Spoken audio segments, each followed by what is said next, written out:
lanki hitz batean, gure ustez, konpromisoa. Eta bigarren bat utziko bazeniate, konpromisoa eta zintzotasuna. Nik azpimarratu nahiko nuke gutako askok ikasi dugula lankiri esker eta lankiko lana eta bertan idatzi eta azaldutakoari esker ikasi dugu Mondragonen esperientzia kooperatiboa. Eta gainera nik uste zoriontzekoa dela nola egindan lan hori, ez?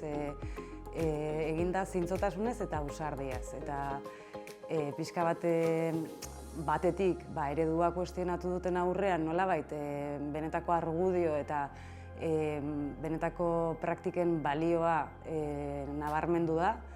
Eta hori oso garrantzitsua izan da noski, baina baita ere, ilunen aldetik ere, ez zaie ez ikusia egin, ez?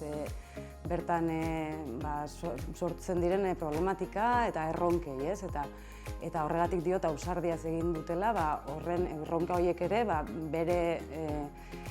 bere ganatu eta nolabait hori aurre egiteko dinamika eta estrategiak ere sortzen aritu direlako. Eta azken puntu bat esango nuke, ez? Guretzako giza mailan ere, gure artean askotan komentatzen dugu guretzako lankikoak etxeako modukoak direla, ez? Eta hori ere, noski, azpimarratzekoa da.